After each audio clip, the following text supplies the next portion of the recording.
ታዲያ እኔ ምን ልበልክ? እናት እኮ ነኝ። ስለ ልጆቼ እንዴት እነግርሃለሁ? እንዲህ ነው ብዬ እስካሁን ድረስ እኮ ስለ ልጆችሽ መጥፎነት እያወራሽኝ ነበር እኮ። አዎ ልክ ነው። ግን አሁን እኔ ደግሞ በቃ መናገር ብዙ ነገር ስለሚያቆስልኝ የነሱ ነገር ምን ብዬ ላውራ? እናት እኮ ነኝ፣ መደበቅ የለብኝም።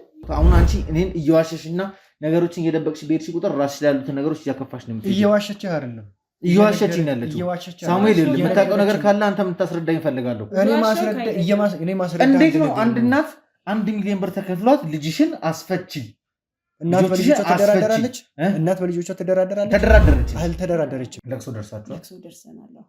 ተቀምጠው ነበር። ለቅሶ ነበረ። ፎቶአቸውም ታጥቦ ቁጭ ብሏል። ህዝብም ያለቅሳል። ያው ሰዎች ምናምን በዚህ ነው። ግን ቀብር አልነበረም። ቀብር አልነበረም። ስለዚህ እናንተ ግን እርግጠኛ ናቸው አቶ ጥላውን መሞታቸውን እርግጠኛ ናቸው?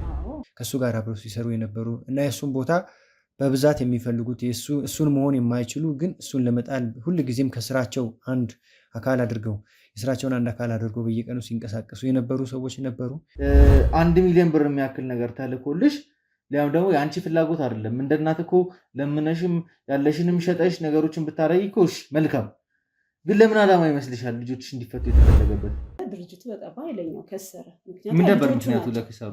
ለኪሳሩ ልጆቼ ናቸው። ገንዘብ እየተከፈለላቸው ከህግ ማምለጥ መውጣት እንደሚችሉ እያስተማርሽ ቢሆን እንኳን ነው የምልሽ እያስተማርሽ ነገሮችን ዋስትና እየተሰጠን ስለምንወጣ ነገም ከነገ ወዲያ የተሻለ ጥፋት አጥፍተን ብንገባ እናት አለችን፣ አባት አለን፣ ወንድም አለን ይረዱናል ብሎ እንዲያስቡ አስተሳሰባቸው ላይ እየተጫወትሽባቸው ነው። በጭራሽ 150 ሺህ ብር ለሰውየው እንድትከፊ ታደረግሽ። 250 ሺህ ብር ቀሪ አንቺ ጋር እንዲደረግ ተደረገ።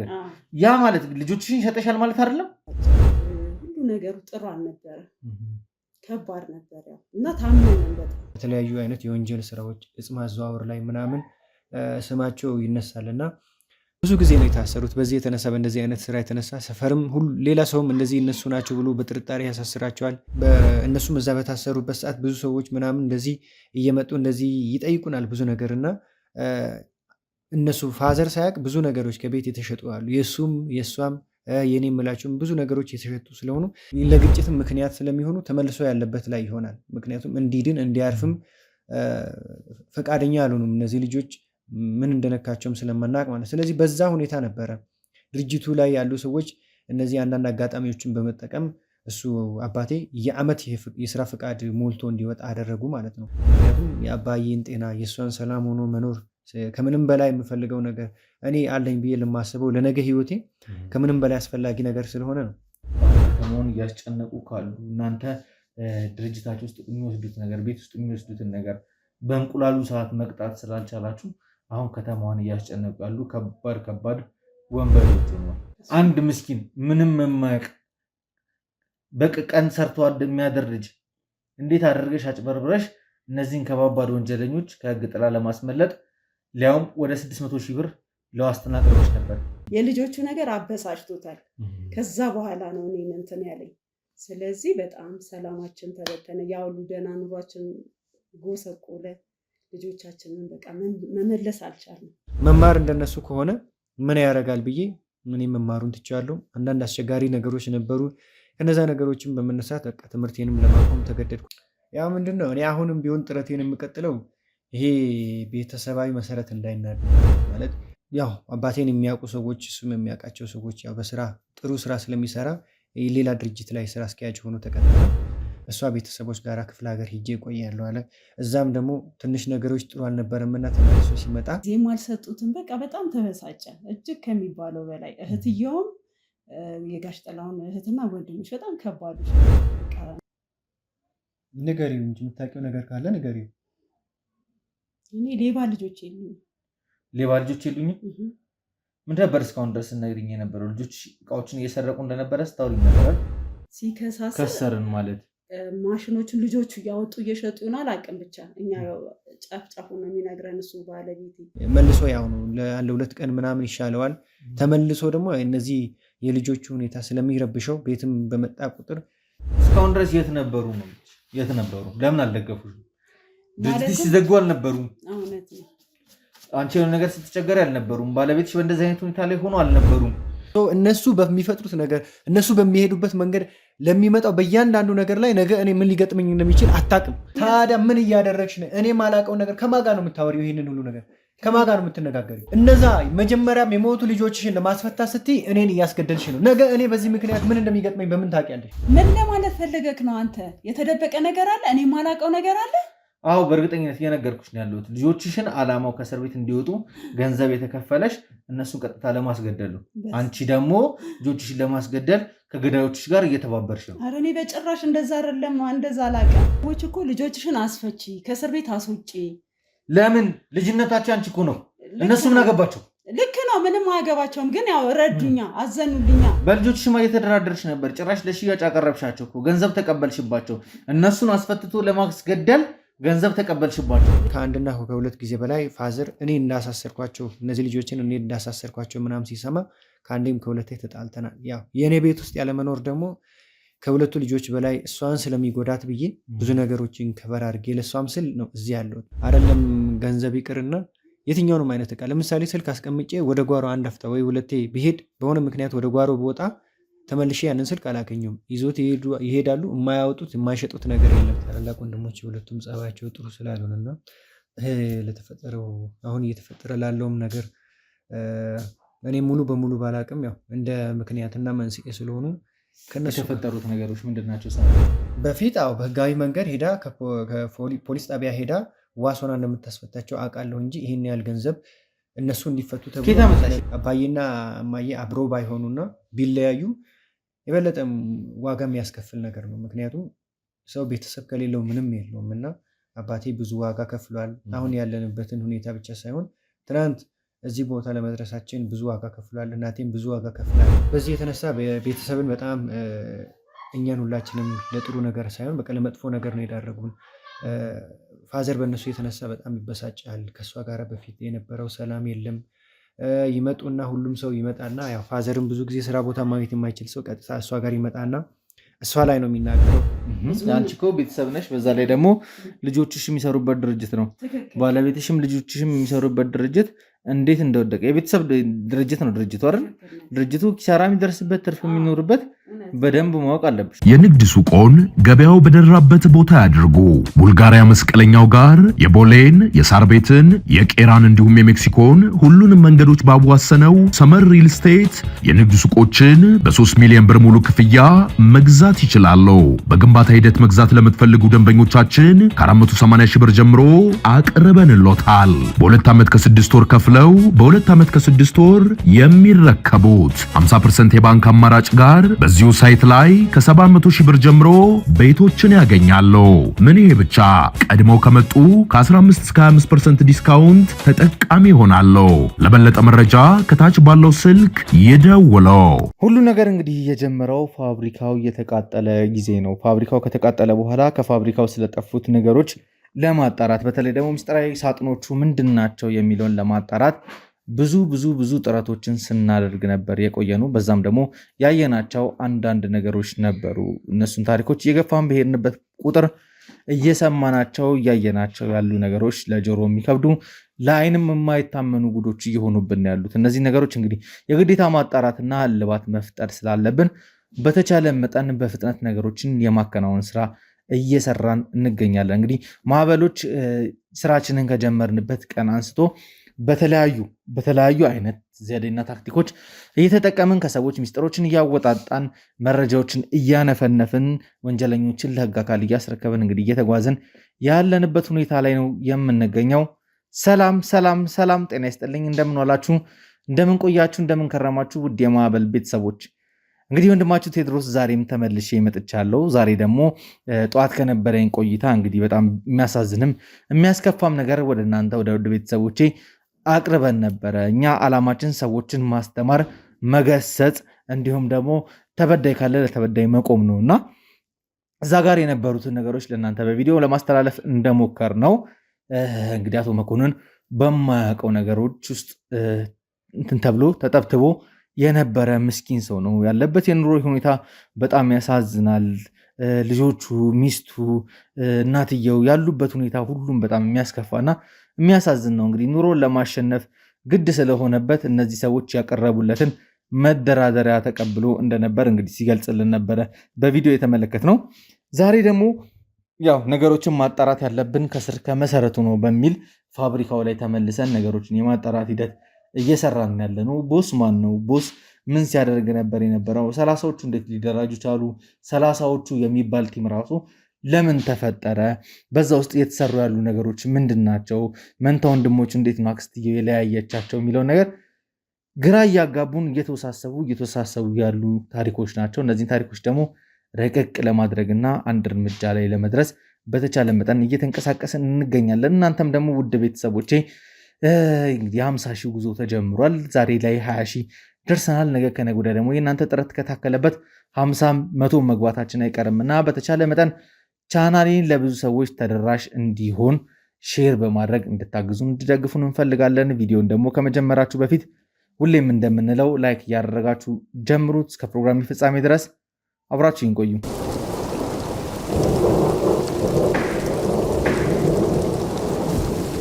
እሺ ሰላም፣ እንዴት ዋላችሁ?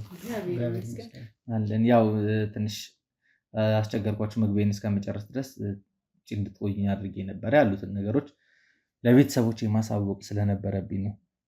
እስኪ ከትውውቅ እንጀምርና እናንተን ማን ልበል? እሺ እኔ ስሜ ወይዘሮ አይናለም እባላለሁ። የቤት እመቤት ነኝ።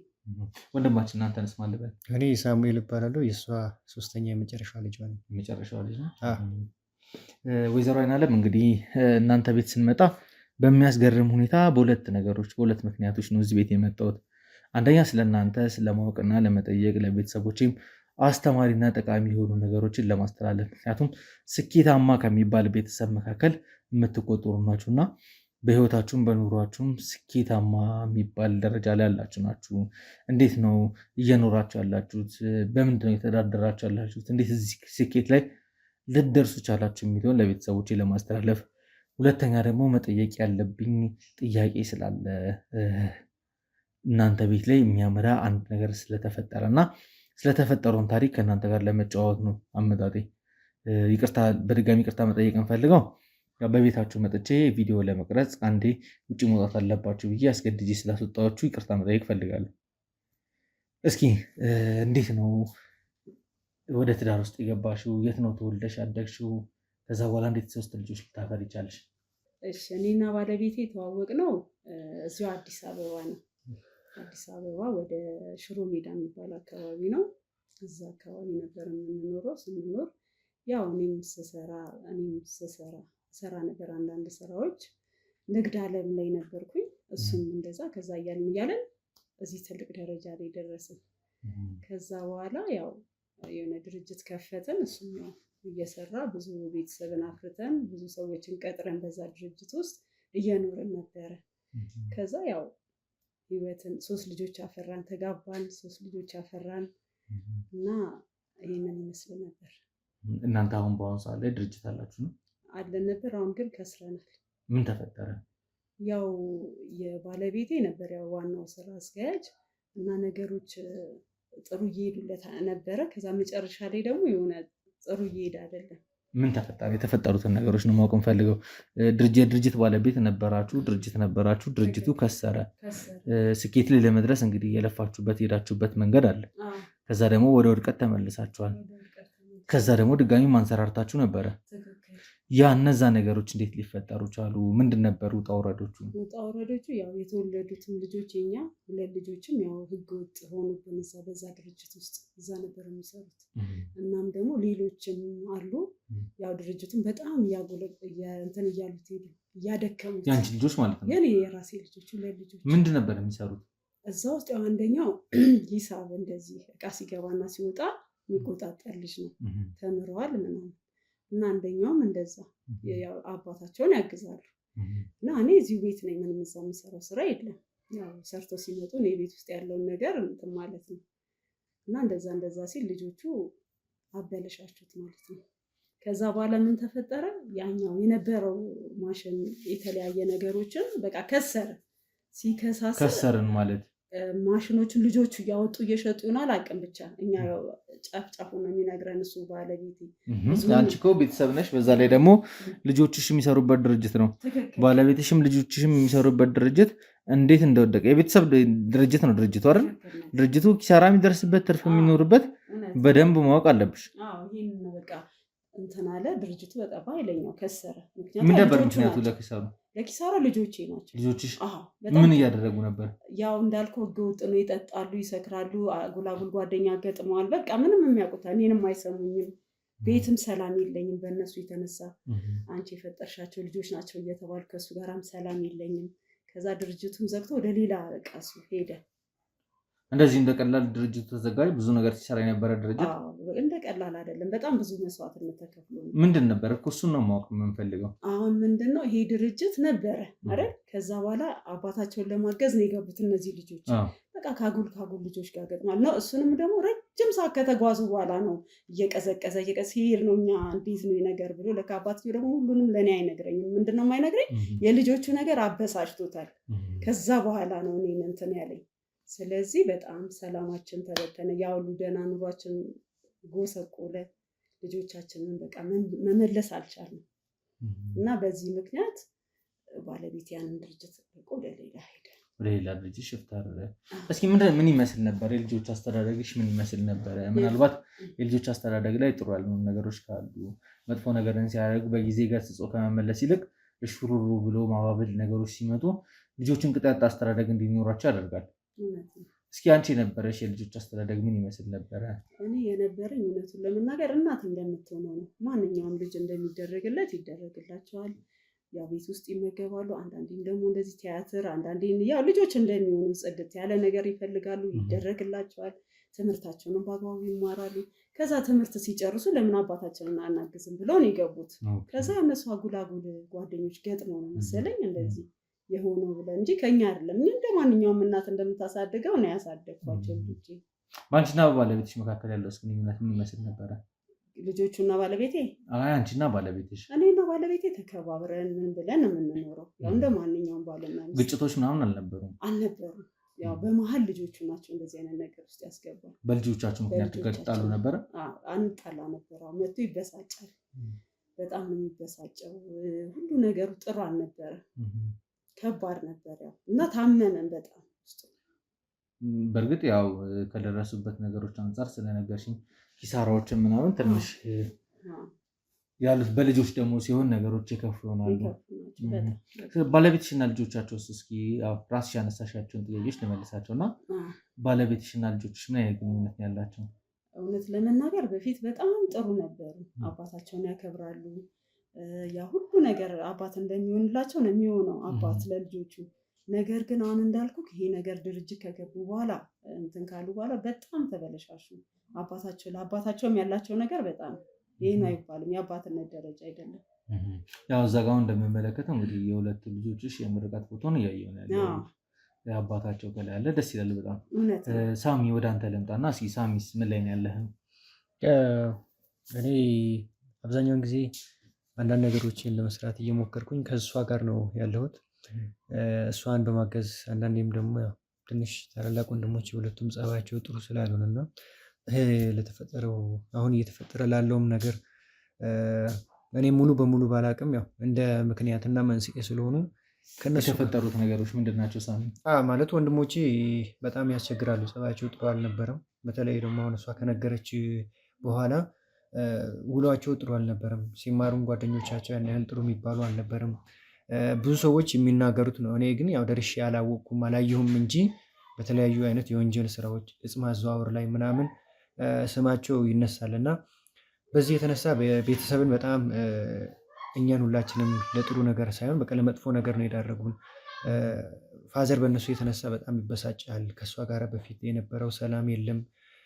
ይመጡና ሁሉም ሰው ይመጣና ያው ፋዘርን ብዙ ጊዜ ስራ ቦታ ማግኘት የማይችል ሰው ቀጥታ እሷ ጋር ይመጣና እሷ ላይ ነው የሚናገረው። ያ ነገር ደግሞ ያው እሷን እንዳይጎዳት እሷንም ለመንከባከብ ብዙ ነገሮችን አደርጋለሁ። ወንድሞቼ ያው እንደምታውቀው ያን ያህል ጥሩ አይደሉም። ጸባያቸውም የተበላሸ ነው። ለእኔ አይደለም ለማንም ሰው አርአያም የሆኑ አይደለም።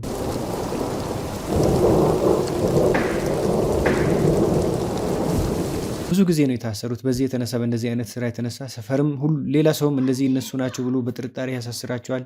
እኛ ቤት ብቻ ብዙ ጊዜ እንደዚህ ታስረዋሉ ማለት ነው። እኔ አይደለም ገንዘብ ይቅርና የትኛውንም አይነት እቃ ለምሳሌ ስልክ አስቀምጬ ወደ ጓሮ አንድ አፍታ ወይ ሁለቴ ብሄድ በሆነ ምክንያት ወደ ጓሮ ብወጣ ተመልሼ ያንን ስልክ አላገኘውም። ይዞት ይሄዳሉ። የማያወጡት የማይሸጡት ነገር የለም እና በዛ የተነሳ ቤት ውስጥ ያለው ነገር ብዙም ጥሩ አይደለም እና ያም ስለሆነ እነሱ ያው እንደምታያቸው ናቸው፣ የተማሩ ናቸው፣ ትልልቅ ሰዎች ናቸው። ግን መማር እንደነሱ ከሆነ ምን ያደርጋል ብዬ ምን መማሩን ትቻለሁ። አንዳንድ አስቸጋሪ ነገሮች ነበሩ። ከነዛ ነገሮችን በመነሳት በቃ ትምህርቴንም ለማቆም ተገደድኩና በፊት እሷ ስሰራቸው የነበሩትን ስራዎችን እሷን በማገዝ ነው አሁን ቤቱን ከቨር የምናደርገው። ያው ፋዘርም በዛ የተነሳ ለአንዳንድ ለመታመም ምናምን ምክንያት ሆነዋሉ። እሱ አሁን ያለው ያው ጸበል ቦታ ነው ያለውና እነሱም እዛ በታሰሩበት ሰዓት ብዙ ሰዎች ምናምን እንደዚህ እየመጡ እንደዚህ ይጠይቁናል ብዙ ነገር እና እነሱ ፋዘር ሳያቅ ብዙ ነገሮች ከቤት የተሸጡ አሉ። የእሱም የእሷም የኔ የምላቸውም ብዙ ነገሮች የተሸጡ ስለሆኑ እነዛ ነገሮችን እሱ ሳያቅ ፋዘር ሳያቅ ብዙ ተክቻለሁ እና ኢቭን ከአንድና ከሁለት ጊዜ በላይ ፋዘር እኔ እንዳሳሰርኳቸው እነዚህ ልጆችን እኔ እንዳሳሰርኳቸው ምናምን ሲሰማ ከአንዴም ከሁለቴ ተጣልተናል። ያው የእኔ ቤት ውስጥ ያለመኖር ደግሞ ከሁለቱ ልጆች በላይ እሷን ስለሚጎዳት ብዬ ብዙ ነገሮችን ከበር አድርጌ ለእሷም ስል ነው እዚህ ያለሁት። ምክንያቱም ከፋዘር ጋር ራሱ ተጣልተን እኔ ከቤት ለመውጣትም ሌላ ቦታ ለመሆንም አልተመቸኝም። ምክንያቱም እሷ ብቻዋን እዚህ ትቸገራለች፣ መጥተው እሷን ያስቸግራሉ። ቤት ውስጥ እኔ ከሌለሁኝ ቤቱን በአንድ እግሩ ነው የሚያቆሙት። እኔ ካለሁኝ ትንሽ ይሻላል። ያው አሁን ያለንበት ሁኔታ እንደዛ ነው። ምናልባት ታናሽ ስለሆንክ ማለት ምን ማለት እንዳለብኝ ራሱ ግራ ገባኝ። እስኪ ምንድን ነበረ አባታቸው ይሄን ነገር አያውቅም ነው ስለማያውቅ ነው አንተ ነገሮች እነሱ በወሰዱ ቁጥር ትተካ የነበረው? ያው ምንድን ነው እኔ አሁንም ቢሆን ጥረቴን የምቀጥለው ይሄ ቤተሰባዊ መሰረት እንዳይናድ ነው። ማለት አባዬና እማዬ አብሮ ባይሆኑና ቢለያዩ የበለጠም ዋጋ የሚያስከፍል ነገር ነው። ምክንያቱም ሰው ቤተሰብ ከሌለው ምንም የለውም እና አባቴ ብዙ ዋጋ ከፍሏል። አሁን ያለንበትን ሁኔታ ብቻ ሳይሆን ትናንት እዚህ ቦታ ለመድረሳችን ብዙ ዋጋ ከፍሏል። እናቴም ብዙ ዋጋ ከፍላለች እና እነሱ የተከፈለላቸውን ዋጋ መልሰው መክፈል አይደለም በሰላም እንኳን ይሄ ቤተሰብ ህይወቱን እንዲኖር አልፈቀዱም ማለት ነው። ስለዚህ ከዛ በላይ እነሱ ለእኛ የከፈሉትን ዋጋ ስለማቅ በዚህ ሁኔታ ነው የምንቀጥለው። ምክንያቱም እኔ የምጎዳው ነገር ያን ያህለን ነገር አይደለም፣ ማቴሪያል ነገር ነው።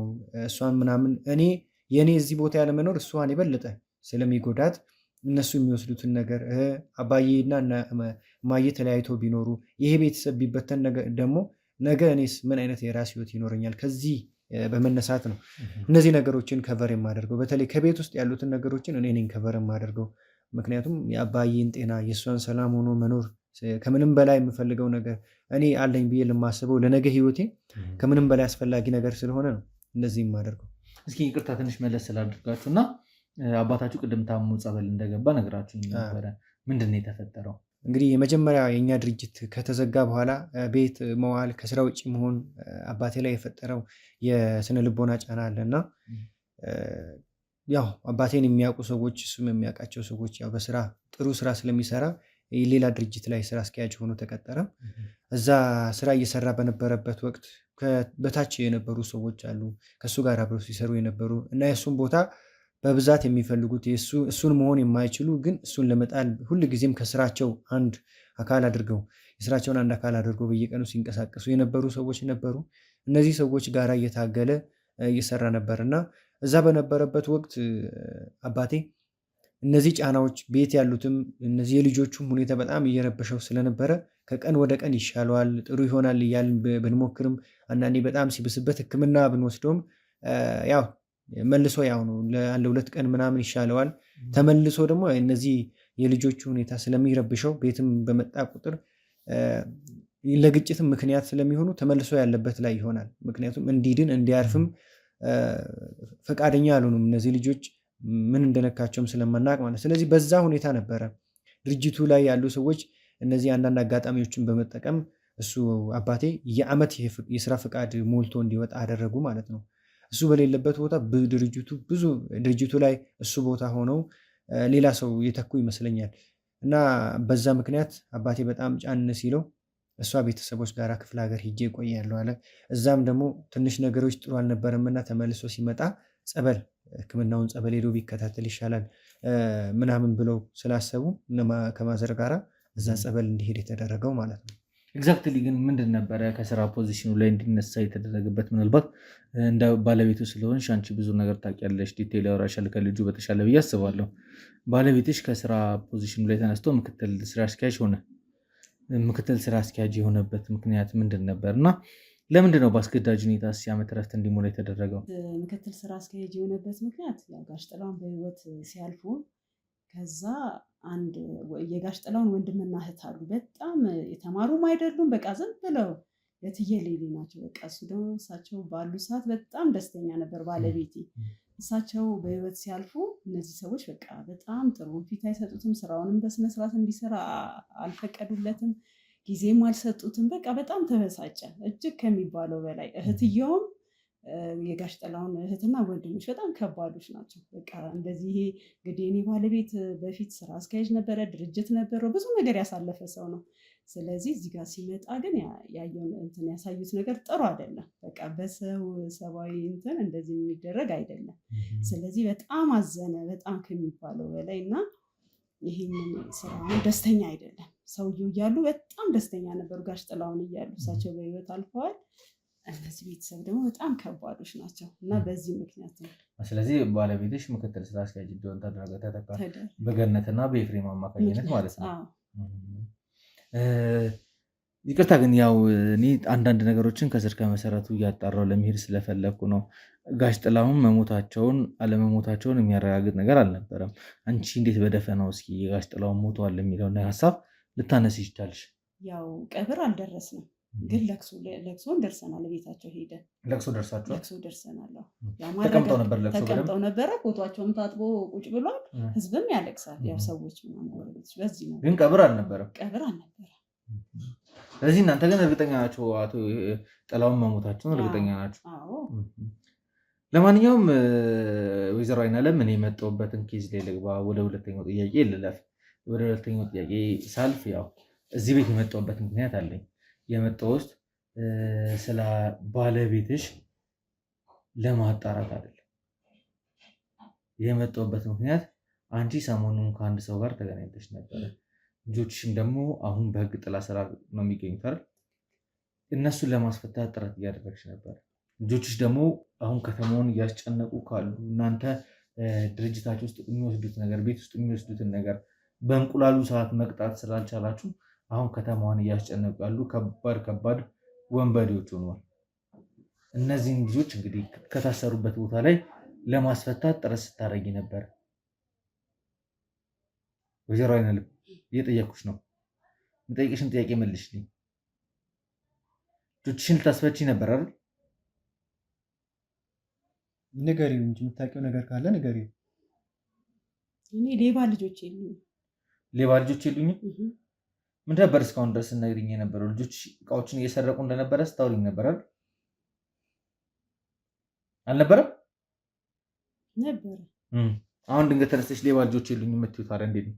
ታዲያ ምን ልበልክ? እናት እኮ ነኝ። ስለ ልጆቼ እንዴት እነግርሃለሁ? እንዲህ ነው ብዬ እስካሁን ድረስ እኮ ስለ ልጆችሽ መጥፎነት እያወራሽኝ ነበር እኮ። ልክ ነው። ግን አሁን እኔ ደግሞ በቃ መናገር ብዙ ነገር ስለሚያውቁስልኝ የነሱ ነገር ምን ብዬ ላውራ? እናት እኮ ነኝ። መደበቅ የለብኝም። እናት እኮ ነኝ። መደበቅ የለብኝም። ለምን እንደምደብቅ የላችሁ? በቃ ልጆችሽ ምን እያደረሱ እንደሆነ ታውቂያለሽ? ምን ውስጥ እንዳሉ ታውቂያለሽ? አዋቃለሁ። ዋስ እየፈለግኩላቸው ነው።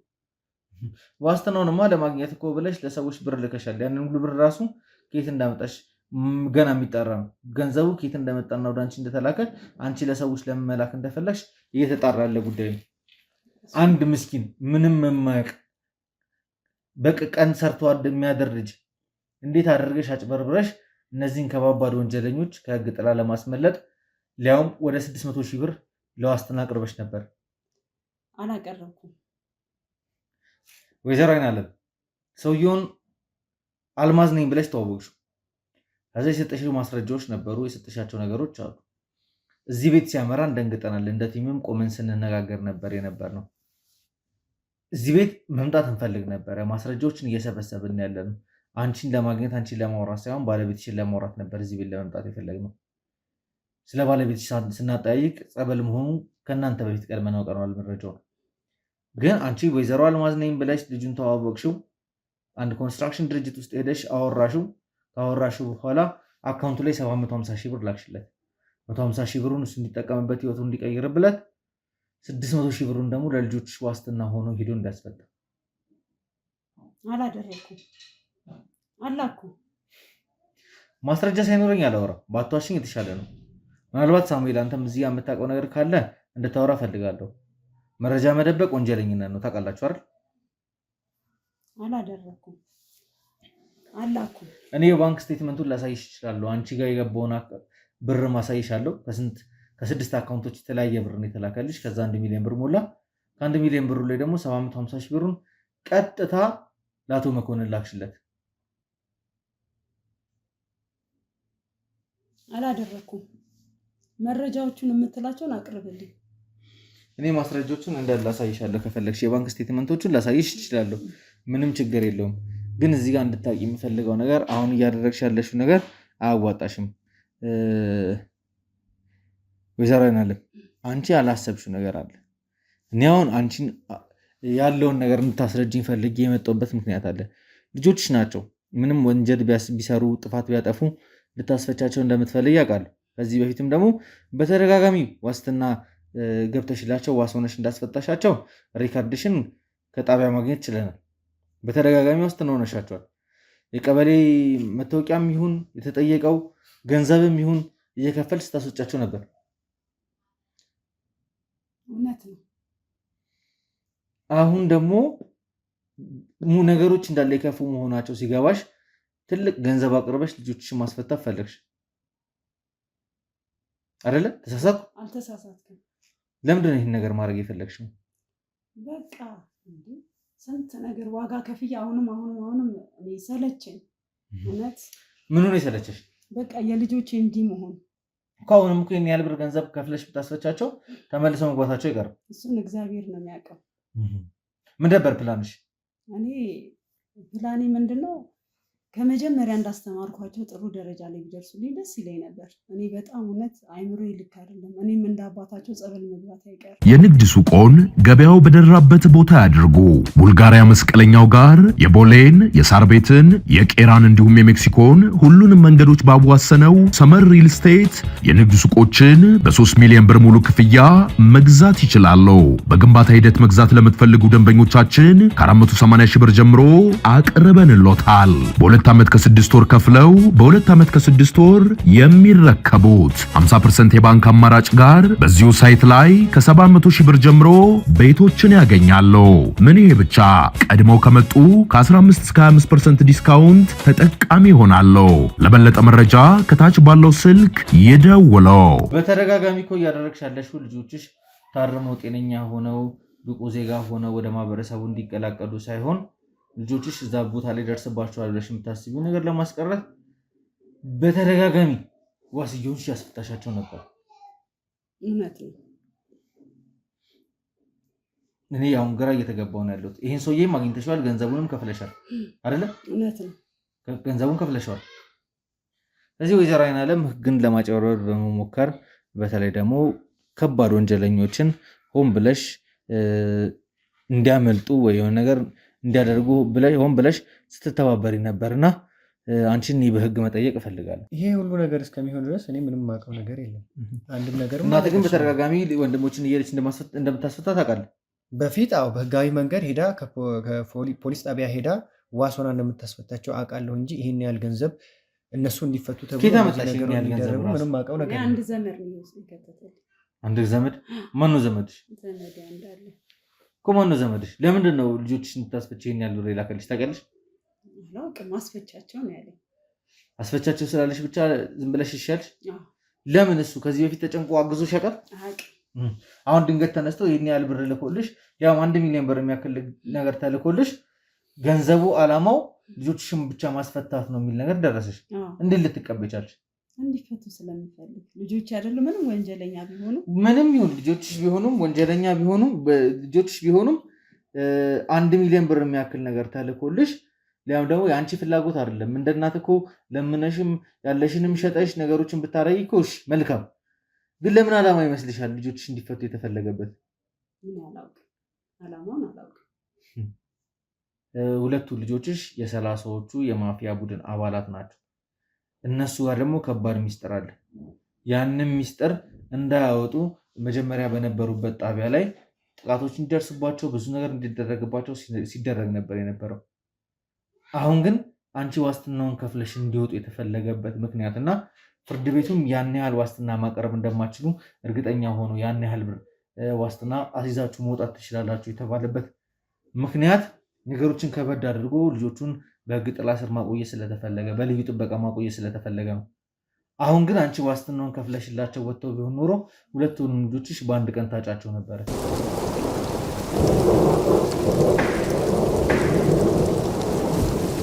ምን ለማለት ፈለገክ ነው አንተ?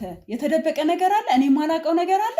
አዎ በእርግጠኝነት እየነገርኩሽ ነው ያለሁት። ልጆችሽን ዓላማው ከእስር ቤት እንዲወጡ ገንዘብ የተከፈለሽ እነሱን ቀጥታ ለማስገደል ነው። አንቺ ደግሞ ልጆችሽን ለማስገደል ከገዳዮችሽ ጋር እየተባበርሽ ነው። ኧረ እኔ በጭራሽ እንደዛ አይደለም፣ እንደዛ አላውቅም። እንዴት እኔ ልጆቼን አስገድላለሁ? ስንት ነገር ሁኚ። እስካሁን ድረስ የት ነበሩ ነው? የት ነበሩ? ለምን አልደገፉሽ? ድርጅትሽ ሲዘጉ አልነበሩም? እውነት ነው። አንቺ የሆነ ነገር ስትቸገሪ አልነበሩም? ባለቤትሽ በእንደዚህ አይነት ሁኔታ ላይ ሆኖ አልነበሩም? አሁን ግን ድንገት ተነስተው መተው ሊረዱሽ ሞከሩ? አንተ ምን ማለትክ ነው? እነዚህ ሰዎች እኮ ልጆችሽን አስፈቺ፣ ከእስር ቤት አስውጪ። ለምን? ልጅነታቸው አንቺ እኮ ነው። እነሱ ምን አገባቸው? ልክ ነው፣ ምንም አያገባቸውም። ግን ያው ረዱኛ፣ አዘኑልኛ። ለምን እስከዛሬ ድረስ አላዘኑልሽ? እነሱ በቃ ሊያውም ደግሞ ሌሎች ልጆችሽን ታርመው ወጥተው ስራ የሚጀምሩበትን ነገር አይደለም እያደረጉ ያሉት። ልጆችሽ አሁንም ገንዘብ እየተከፈለላቸው ከህግ ማምለጥ መውጣት እንደሚችሉ እያስተማርሽ ቢሆን እንኳን ነው የምልሽ እያስተማርሽ ነገሮችን ዋስትና እየተሰጠን ስለምንወጣ ነገም ከነገ ወዲያ የተሻለ ጥፋት አጥፍተን ብንገባ እናት አለችን፣ አባት አለን፣ ወንድም አለን ይረዱናል ብሎ እንዲያስቡ አስተሳሰባቸው ላይ እየተጫወትሽባቸው ነው። ከዛም በተጨማሪ ደግሞ አሁን የተጠረጠሩበት ወንጀል ለማስመለጥ መረጃውና ማስረጃውን እንዳያወጡ፣ ምክንያቱም የአባታቸው የሚሰራበት ድርጅት ነው የተዘረፈው፣ የተቃጠለው የአባታቸው የሚሰራበት ድርጅት ነው። በተለይልሽ መግቢያና መውጫውን ስለሚያውቁ ድርጅቱ ላይ መግቢያ መውጫውንም ስለሚያውቁ እንዴት ቃሊቲ ላይ በነበሩበት ሰዓት ላይ ከዚህ በፊት የገቡበትን ነገር ታውቂያለሽ። 639 ነው ኪዙ። በአደገኛው ውንብድና ነበር ገብቶ የነበረው። ምን እንደሰሩ ታውቂያለሽ። እንዴት አድርገው የሰው ቤት ሙልጭ አድርገው ዘርፈው እንደወጡ ታውቂያለሽ። ዋስትና ተከልክለው ዓመት ከምናምን ታስረው ነው የወጡት ልጆች።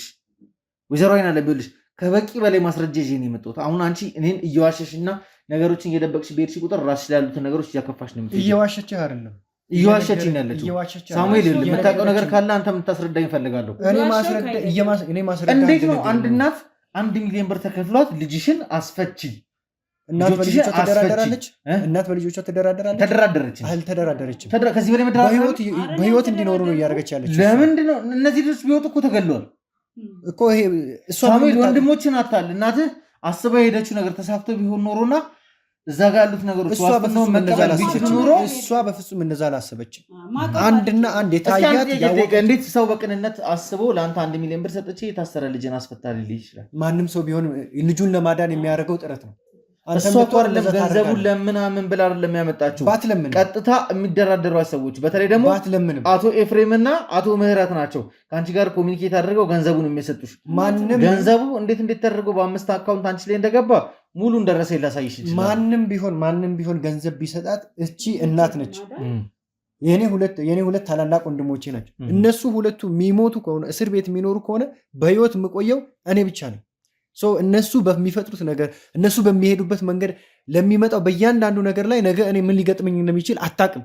ስለዚህ እነሱን ማጣት አትፈልግም። እቺ እናት የከፈለችውን ዋጋ ምናልባት ህይወት ሊሆን ይችላል። ምናልባት ሳሙኤል ይኸውልህ ስለማታውቀው ነገር እያወራህ እንዳለ ነው አሁን እየገባኝ። ምንም ማውቀው ነገር ነው። እሷ እናት ነች። እንደ እናት ልጆቿን ለማስፈታት ዋስትና ለመግባት ከዚህ በፊት የምታደርገው ምንድነው? ዳይሬክትሊ ሄዳ ገንዘብ መክፈል ካለባት መታወቂያም ማስያዝ ካለባት መታወቂያን አስይዛ ዋስትናውና ልጆቿን ታስለቅቅ ነበር። አሁን ግን እሷ መሄድ የምችልበት ኮንዲሽን አይደለም ያለው። እሷ እንዳትሄድም ትእዛዝ ተሰጥቷታል። በውክልና ነው ዋስትናውን ለማስጨረስ እየሞከረች ያለችው። እኔ እስከማውቀው ድረስ እሷ እያደረገችው ያለው እያንዳንዱ ነገር እኔ አሁን ስለምል ነገር አወራልኝ ወይዘሮ አይናለም አንቺ የምታወሪልኝ እፈልጋለሁ። ከዚህ በፊት ራስሽ ነበር ድርጊቶችን ስታደርጊ ነበር አይደል? አሁን ለምንድን ነው በውክልና ዋስትናው ማስፈቀድ የፈለግሽው? ሁሉን ነገር ታውቂያለሽ። አንቺ ዳይሬክትሊ ሄደሽ ማስፈታት ያልቻልሽበትንም ምክንያት በደንብ አድርገሽ ታውቂያለሽ። እኔ እውነቱን ለመናገር አላውቅም። እንዲህ አሉ ልጆችሽ ይፈታሉ፣ አንቺም እንዳትቀርቢ። ከዛ እንደዛ ካላደረግሽ ደግሞ ጭራሽ ባለቤትሽም ከጸበል ቦታ እሱንም እናሳስራለን፣ አንቺንም አንለቅሽም አሉ። በጣም አስፈራሉ። ማን ናቸው አሉሽ? እነ ኤፍሬም ነበር ያገኙሽ? እነ ኤፍሬም ናቸው ያገኙሽ። ታዲያ ለምንድን ነው ዘመዴ ነው 1 ሚሊዮን ብር ይሰጠኛልሽ? ያው በፊት እንደነገርኩ ያው ሁሉንም ነገር መናገር ስላልፈለግኩ ነው።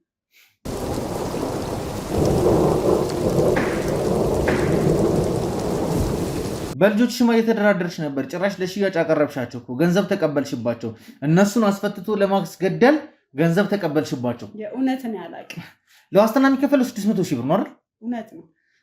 600 ሺህ ብር ለዋስትና ክፈይ ያሉሽ፣ 150 ሺህ ብር ለሰውየው እንድትከፊ ተደረግሽ፣ 250 ሺህ ብር ቀሪ አንቺ ጋር እንዲደረግ ተደረገ።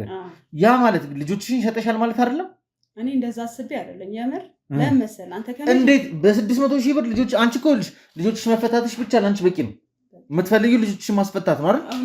ብቻ ዋስትና ብሩን ራስሽ ከፍለሽ ብታስፈቻቸው ደስ ይልሻል። ሰንበዲ መጣ የዋስትናውን ብር እንክፈልልሻለሽ። የዋስትናውን ብር የሚከፍልበትን ብር ሰጠሽ። 1 ሚሊዮን ብር ሰጥሻለሁ፣ 600 ሺህ ብር ለልጆችሽ፣ 150 ሺህ ብር ዋስ ሆኖ ለሚሄደው ሰውዬ 250 ሺህ ብር አንቺ ደርስሻል ተባልሽ። ከዚህ በላይ ተደራድሮ ልጅን ከመሸጥ በላይ ምን አለ? የእውነት እንደዛ አይደለም አድርገሻል እማዬ። እኔ ይሄን ያህል ጊዜ ከአንቺ ጋር ያለሁት እንደዚህ አይነት ነገሮችን ላወያይሽ ካልሆነ በስተቀር ለምንድን ነው እኔ እዚህ ጋር ያለሁት? ቤት ውስጥ ከአንቺ ጋር የምኖርበት ብቸኛ ምክንያት ምንድን ነው? እዚህ ጋር ያለሁት እኔ ብዙ ነገር ትቼ ለአንቺ የምታገለው አንቺ መጥፎ ነገር እንዳይደርስብሽ አባይና አንቺ መጥፎ ነገር ውስጥ እንዳገቡ ይሄን ያህል ዋጋ መከፍለው ለምንድን ነው? አንቺ በሰላም እንድትኖሪ አይደል እንዴ? ታዲያ ምን እያደረግሽ ነው? እኔ ማላውቀው ነገር ከማን ጋር ነው የምታወሪው? ይሄንን ሁሉ ነገር ከማን ጋር ነው የምትነጋገሪው? እነ ኤፍሬም ጋር ነው። እነ ኤፍሬም ምን ማን ናቸው እኮ? ለልጆችሽ ግን እነዛ መጀመሪያም የሞቱ ልጆችሽን ለማስፈታት ስትይ እኔን እያስገደልሽ ነው። ነገ እኔ በዚህ ምክንያት ምን እንደሚገጥመኝ በምን ታውቂያለሽ? ለማንኛውም ወይዘሮ አይናለም ስለሰጠሽን ነገር እናመሰግናለን። ዋናውን ነገር አግኝተናል። ቤቱም አሁን ፍተሻ ሙሉ ለሙሉ ተጀምሯል። የፍርድ ቤት ወረቀት ይዘን ስለመጣም ቤቱ ሙሉ ለሙሉ እየተፈተሸ ነው ያለው። አንቺ ከና አቶ ኤፍሬም ጋር እየሰራሽ እንደሆነ ማረጋጋጮች እጃችን ላይ ገብተዋል ከራስሽ አንደበት። እዚህ ብዙ የሚጣሩ ነገሮች አሉ። ከዚህ ጀርባም ስታካሄጅ የነበርሽውና እያካሄድሻቸው ያላሻቸው ሌላ ልጆችም ሊኖሩ ይችላሉ።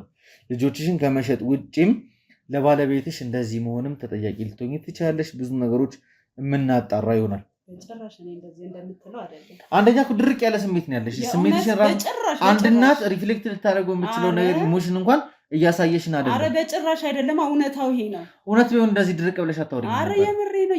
የምር የፈለገ ነገር ብታመጡ እኔ ከዚህ ውጭ የምላችሁ ነገር የለም። ለማንኛውም ከአንቺ ጋር መጨቃጨቁ እንደዚህ አያደርግም። ሳሚ ያው ያሉትን ነገሮች እንግዲህ ለአንተም ለማስረዳት እንሞክራለን። ያሉትን ነገሮች ወይዘሮ አይናለምንም ከአሁን በኋላ እንግዲህ እኛ መከታተል ባለብን ልክ እንከታተልሻለን። ማስረጃዎች በተለይ ደግሞ ቤትሽን ስንፈትሽ የምናገኛቸው ማስረጃዎች እና መረጃዎች ካሉ የምትወጪውን ነገር እንደምትወጪ ትወጪዋለሽ። ለማንኛውም ውድ ቤተሰቦቼ አጣዳፊ የሆነ ነገር እንደገጠመ እና አዲስ መረጃ እንደተገኘ እንግዲህ ከቲሙ ጥቆማ እየተሰጠኝ ስለሆነ እዚህ የሚቀሩ የቲሙ አባላት ቤቱ እንዲፈትሹ እናደርጋለን። እኛ ግን ወጥተን ግዴታ ወደዛ መንቀሳቀስ ስላለብን ወደዛ የምንሄድ ይሆናል። እናንተም ደግሞ ይህንን ኬዝ በድል እንድናጠናቀቀው ጥሩ የድል ፍሬ እንድናፈራ እነዚህን ወንበዴዎች ወይም ወንጀለኞች በቁጥጥር ስር እያዋለን ለህግ እንድናስረክብ በጸሎታችሁ በዱዓችሁ እንድታግዙን እንፈልጋለን። ፕሮግራሜ ስለተከታተሉ ስለቆያችሁ ከልብ አመሰግናለሁ። ወንድማችሁ ቴዎድሮስ ነበርኩ። በያላችሁበት ቸር ቆዩልኝ።